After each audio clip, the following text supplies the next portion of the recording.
Tem várias vinhetas, tem várias. Trocou? Tá.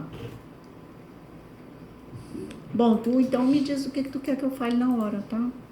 Vai falar do sindicalismo amarelo de novo? Sim. Na historiografia? Pode ser. Então, ó, começa aqui e termina aqui. Tá. Tá? Programa 291 é isso mesmo? 291. É isso, Juliana?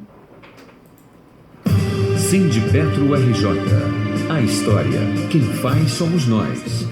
Desde as primeiras lutas até os dias atuais, a união dos trabalhadores tem sido definitiva na conquista de seus direitos. Quando lutamos juntos, somos fortes. Muito já foi feito. Conheça um pouco da luta petroleira. 1995. O governo FHC dá sequência ao processo de desmonte do Estado, quebrando o monopólio estatal do petróleo. Dispostos a impedir a privatização da Petrobras, os petroleiros iniciam uma greve histórica que dura 32 dias.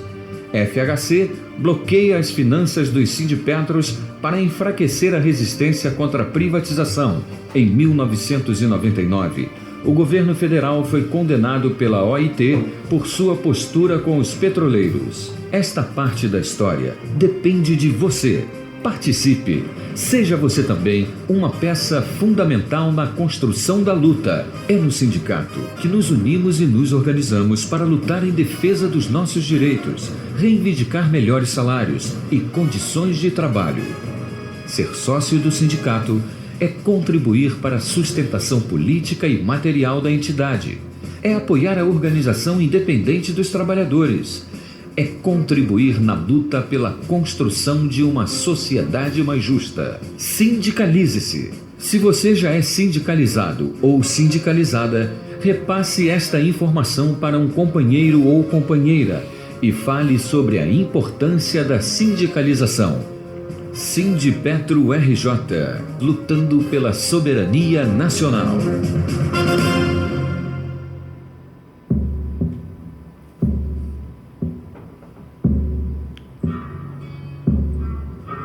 Rádio Petroleira, a voz do Sindipetro RJ, apresenta... Você deve notar que não tem mais tutu e dizer que não está preocupado. Uma produção das secretarias temáticas do Núcleo 5, Secretaria das Empresas Privadas, Secretaria das Empresas Terceirizadas, Secretaria Plataformas e Secretaria Petroquímica. Diretores: Antônio Furtado Manguinhos, Brayer Grudka, Ventura, Hugo Queiroz, Ventura, Ivan Luiz, Edicim e Tiago Macedo, Ventura. Você merece, tudo vai bem, tudo legal. Você vê...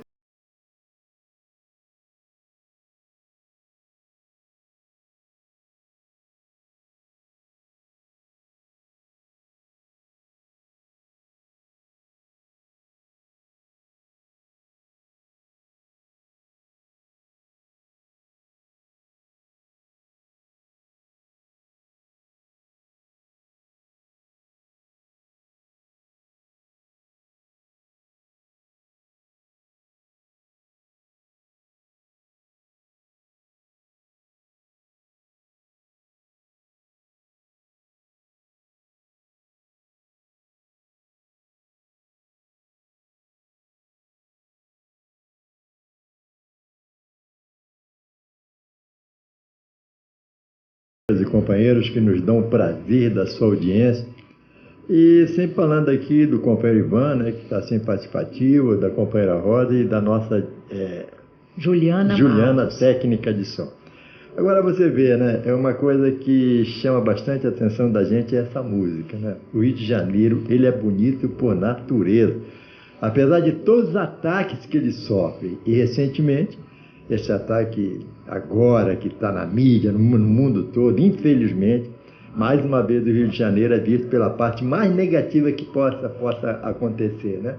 A morte dessa vereadora, né? Essa lutadora, que os meios de comunicação estão aí falando sobre ela, apesar de que, segundo os próprios jornais, aconteceram alguns ataques aí extremamente complicados e que não foram provados que sejam verdade. Então, essa menina aí, a gente pode considerar uma menina porque são 36 anos, 38 anos, né? Que tinha toda uma vida pela frente e que foi dizimada, né? Mas o Rio de Janeiro continua uma cidade maravilhosa e cada vez mais o seu povo é um povo aguerrido, um povo batalhador, um povo lutador e um povo extremamente gozador. O carioca é gozador por natureza, companheiro Ivan. E a razão, olá, companheirada, e a razão desse hino informal do Rio de Janeiro foi que no dia 21 de março, em 1907, nascia André Filho, que é o compositor desse hino informal da nossa cidade maravilhosa, né? E a partir dessa introdução, então, nós vamos falar para a nossa companheirada que esse programa é o de número 291 e ele abrange um intervalo do dia 16 até o dia 22 de março, nossa brilhante quinta-feira de outono, né? Nós estamos no outono, um sol aí de 39 graus, mas nós estamos no outono. Então faz de conta que nós estamos no outono, tá certo? Que o verão já acabou, tá tudo certo. Esse programa, então, ele é o 12º programa do ano de 2018. E nós, como toda semana, nós fazemos algumas homenagens aqui. Começamos já com o André Filho, que foi dia 21 de março. E dia 22, hoje, nós temos um grande aniversariante, né? Que é o Jorge Benjor. Na realidade, é a última música da sequência, não sei que é Embola você, né? Embola, né? Mas então depois vamos ouvir então nosso querido Jorge Benjor, que hoje, dia 22 de março, está completando 76 primavera, ou melhor, 76 outonos que ele está completando, né? E nessa data, no dia 22 de março, em 1934, foi inaugurada a casa de espetáculo mais identificada, Furtado, com a MPB, que foi o Teatro Rival. E a sua primeira peça foi Amor, de Oduvaldo Viana. Não é o Viana Filho, não, é o Viana. E a partir desse momento, passamos a palavra para a nossa querida, estimada, respeitada e competente Rosa Correia, que vai comentar hoje, na sequência sobre o sindicalismo amarelo no Brasil. Hoje ela vai comentar sobre o sindicalismo amarelo na historiografia. Rosa, com você a palavra, ok? Boa noite, ouvintes. Mais uma vez um prazer enorme estar aqui participando do programa do setor privado, junto com o Ivan Luiz e o Antônio Furtado, né, que sempre trazem bastante informação. O programa a gente sempre estoura o tempinho dele por conta de tantas coisas que eles trazem para a gente estar repercutindo aqui, né, não só as questões referentes ao setor, mas também, né, ligadas à história, ligada à música. É um programa que traz bastante cultura para a Rádio Petroleira. E nesse programa a gente vai falar mais um pedacinho sobre o sindicalismo amarelo na historiografia, que está dando sequência aos programas anteriores, né? E eu queria especialmente fazer um chamado, que é uma pessoa assim que eu sou muito admiradora.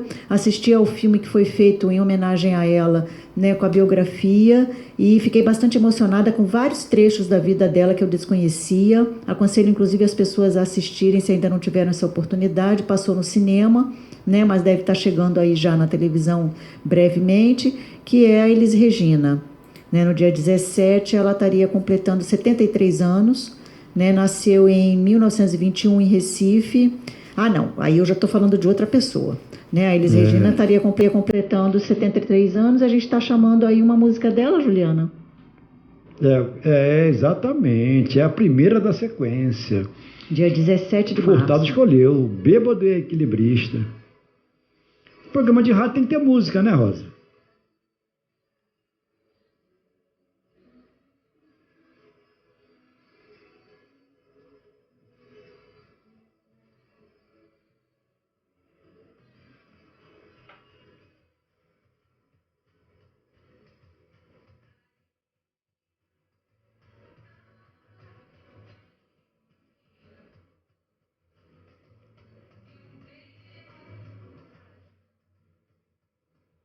E aí, nessa mesma data, no dia 17 de março, a gente tem, né, que eu estava falando, o nascimento em Recife de Antônio Maria em 1921. Antônio Maria também tem coisa bonita. Essa foi Furtado que escolheu. Antônio Maria. Ninguém me ama. Ninguém me ama. Furtado. Aí foi. Não é isso que eu estou sabendo, não. Estou sabendo que tem amado. Alguém na sua vida muito importante. Ele é amado por muita gente. Furtado. Mas ele fez questão. Tem nada disso com ele, não. Devia ter no Antônio com Antônio Maria.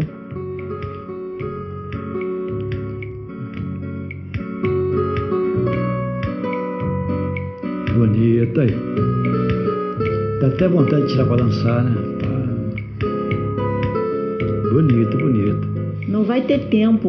Não vai não. Não, eu ia falar, não vai ter tempo, não vai existir um tempo em que isso não seja bonito. Não tem como alguém não gostar. Não é não, Furtado? Claro, lógico, evidente, né? Que isso aqui é uma música, não tem como dizer que até não é bonito. Pelo sentimento da música, evidentemente, né? Agora, eu queria dizer à companheira Rosa que existe sim uma pessoa que me representa, é a minha digníssima e querida esposa, que sempre me orienta, sempre está na luta comigo. E eu sempre falo, poxa, eu não sei se é azar dela, há mais de 40 anos está comigo, mas a vida que segue, né? Com certeza eu sei que ele termina esses programas aqui, ele fica aqui no estúdio, que tem que liberar ele, porque ele tem muito o que fazer, tem que ir embora, entendeu? Então tem alguém lá com saudade de alguém. Depois do chicotado botar sal. Pô, água salgada. Tem amor mesmo. Mas então, Rosa, podemos comentar então sobre nesse programa do sindicalismo, né? Nessa mais essa etapa do sindicalismo, a gente separou aqui mais um trecho que foi justamente com relação à participação do Astrogildo Pereira, secretário-geral do PCB, nos anos 1920, consagrou o uso da expressão como sinônimo de reformismo no livro Formação do PCB em 1962, no qual preserva o vocabulário empregado nos documentos do partido no período em que este foi por ele dirigido. Desde então, diversos trabalhos acadêmicos incorporaram a expressão como sinônimo de sindicalismo reformista. Foi o caso de Dulles, em 1977, ainda que outros tenham preferido outras designações, a exemplo de Boris Fausto, em 1977, que optou por trabalhismo carioca, restringindo o fenômeno ao então Distrito Federal, né, na época capital. Todavia, até os anos 1980, o fenômeno recebeu pouca atenção da maioria da produção historiográfica, que se restringia a registrar a realização do 4º Congresso Operário Brasileiro, supostamente promovido pelo governo do Marechal Hermes da Fonseca, designando este encontro pelo anacronismo de Congresso Pelego, de Foote e Leonardo, em 1982. Quer dizer, foram dando vários nomes ao sindicalismo, né, que acabou ficando mais conhecido como essa questão de amarelo, mas foram aí aparecendo vários tipos, né, vários nomes diferentes para a mesma questão. Nesta década, dissertações de mestrado e tese de doutorado, algumas das quais publicadas, começaram a dedicar um espaço maior a esse fenômeno e a apresentar análises mais matizadas.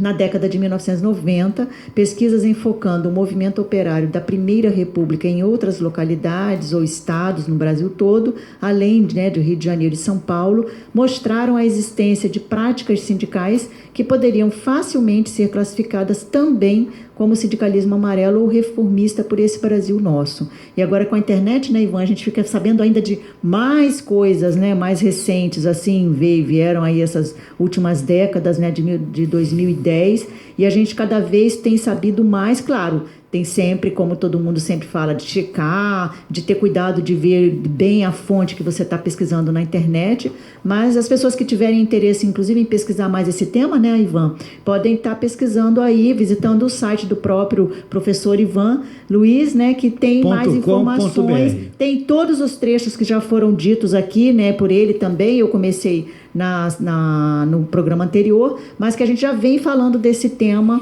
em outros programas para vocês poderem saber mais. No programa da semana que vem, momento bem pontual da nossa história, que a gente vai abordar sobre 1964. É interessante. Então, para dar uma descontraída, nós podemos falar de uma grande aniversariante, que é a Zilda do Zé. E ninguém consegue separar Zilda do Zé da Zilda, né, Furtado? É interessante, né? Não é verdade? Zilda do Zé, Zé da Zilda. E ela faria 99 anos, rapaz, dia 18. Vamos ouvir um pouquinho? Ressaca.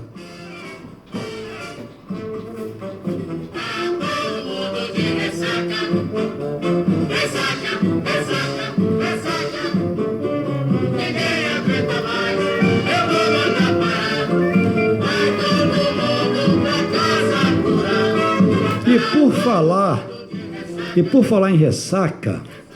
companheiro Ivan, dizer que nós não somos adeptos a isso, ó, bebemos muita água mineral, né? Muita água mineral. Eu não água vou comentar. mineral. Não vou fazer comentários. Então, você vê o seguinte, rapaz, nós precisamos entender alguns pontos aí que está passando o trabalhador.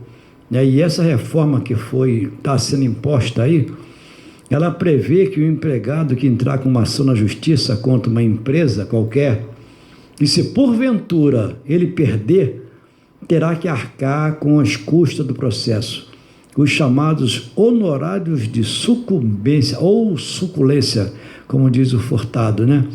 E esses serão fixados entre 5% e 15% do valor da ação ou dos pedidos. Reparem só alguns pontos que foram modificados. Por exemplo, vale o que for acordado entre a empresa e trabalhador. Isso quer dizer o seguinte: o que for combinado entre patrão e empregado tem força de lei, mas não podem ser negociados os direitos essenciais, como salário mínimo, férias, 13º salário e FGTS. Não sei, eu tenho minhas dúvidas. Agora, se o trabalhador tiver algum problema com relação a esses pontos essenciais, ele também fica inibido de entrar com uma ação. Com certeza. Porque imagina, de onde ele já vai, não tem dinheiro algum para ainda pagar honorários. É verdade. Que tudo é possível nesse nosso tribunal, não? Verdade. E com relação ao imposto sindical? Os trabalhadores podem contribuir para o sindicato desde que eles queiram, entendeu? Então, é algo assim... Tornou-se opcional. Tornou-se opcional. E a flexibilidade da jornada diária? A jornada diária poderá ser ajustada e compensada desde que essa compensação aconteça no mesmo mês e se respeite o limite de 10 horas diárias. Este item pode ser negociado entre patrão e empregado, né? Isso assusta bastante. Eu sinto cheiro de trabalho escravo. Isso é muito sério. E o intervalo intrajornada, Furtado? Intrajornada. Agora é possível negociar intervalos menores que 1 hora de almoço, permitindo que o trabalhador, ao fazer menor o horário do almoço, mude a hora de saída. Eu me lembro de uma matéria que o cara falava assim: tem que fazer igual nos Estados Unidos. Você almoça com a direita e continua trabalhando com a esquerda, entendeu? Quer dizer, não tem intervalo de almoço. Em relação à gestante e lactante, agora elas poderão trabalhar em atividades. Agora elas poderão trabalhar em atividades, né? Em atividade de grau médio ou mínimo, ou que tenha o mínimo de insalubridade. A gestante deverá ser afastada quando apresentar atestado de saúde. Quer dizer, ela vai para o trabalho insalubre, aí traz o atestado. Quer dizer, está ferrada já, né? Aí traz o atestado. E aí, até interferindo, desculpa aí, companheiro Ivan, própria companheira Roda, 2 motivos dessa interferência aqui. Primeiro, no que diz a companheira Rosa, no que diz respeito ao trabalhador, ele ter receio de entrar na justiça em função de que ele provavelmente também vai pagar os honorários. Só que até em função disso, segundo os jornais, e já é uma realidade, que tem uma série de exemplos aqui, depois a gente vai fazer, vamos sempre comentar isso, né, companheiro? O número de ações trabalhistas resiste uma queda de 77% no Rio, né? Agora, com referência a isso que o companheiro Ivan falou, é um dos questionamentos que a gente sempre faz onde nós participamos de atos, né? No que diz respeito à gestante.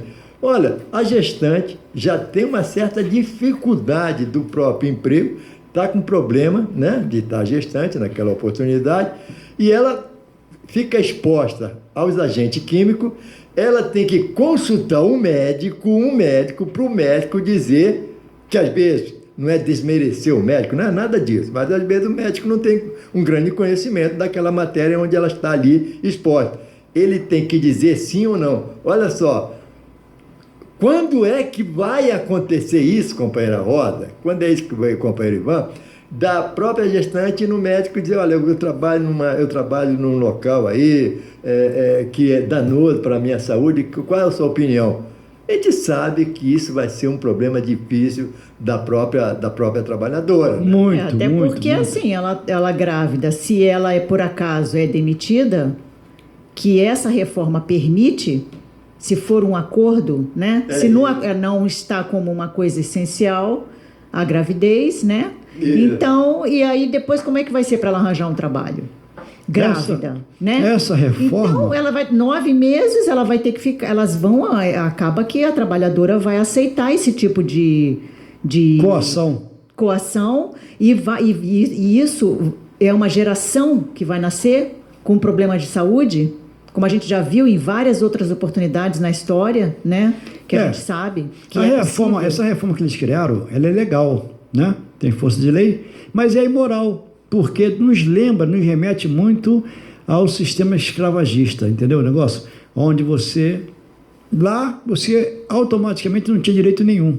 E aqui, você tem pseudos direitos, porque se você reclamar, paga. Né? Fica muito parecido com aqueles lugares aonde, né, os canaviais, os usineiros, que ainda mantêm aquelas pessoas, aquela exploração toda, combina ali um valor, troca por uma outra coisa, dá uma moradia. Não deixa de ser, né? E ficam aqueles trabalhadores temporários também, né, que é sempre muito melhor para eles. Aí, eles. Rosa, dia 22, hoje, em 1980, a direita militar coloca uma bomba na sede da CONTAG em Brasília para impedir a palestra que seria proferida pelo histórico líder comunista Gregório Bezerra. Tá vendo como é que eles são?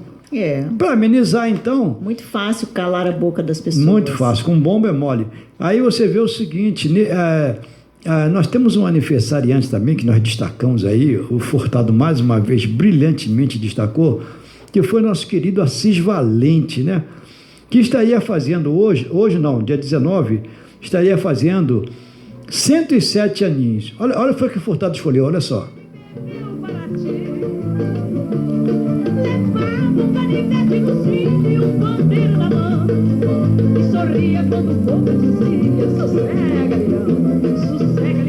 Algum destaque histórico aí, Rosa? Nesse mesmo dia, em 1870, estreou na mais tradicional casa de espetáculos da Europa, o Teatro Scala, em Milão, a ópera brasileira O Guarani, de Carlos Gomes. Agora, todo silêncio é pouco. A Hora do Petroleiro, olha só.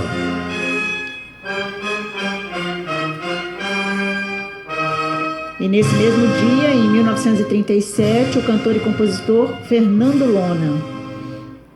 Aí, Fernando Lona, também bacana. Canção que ninguém ouviu. Há certos dias, nos dias da vida, que a gente faz o que não quer fazer, que a gente canta o que não quer cantar, que a gente canta o que não quer cantar. Pode até deixar baixinho, mas deixando. Nesse mesmo dia, Rosa, em 1849, em Queimados, distrito da Serra, no Espírito Santo, ocorre uma insurreição de negros escravizados, a maior insurreição ocorrida no estado.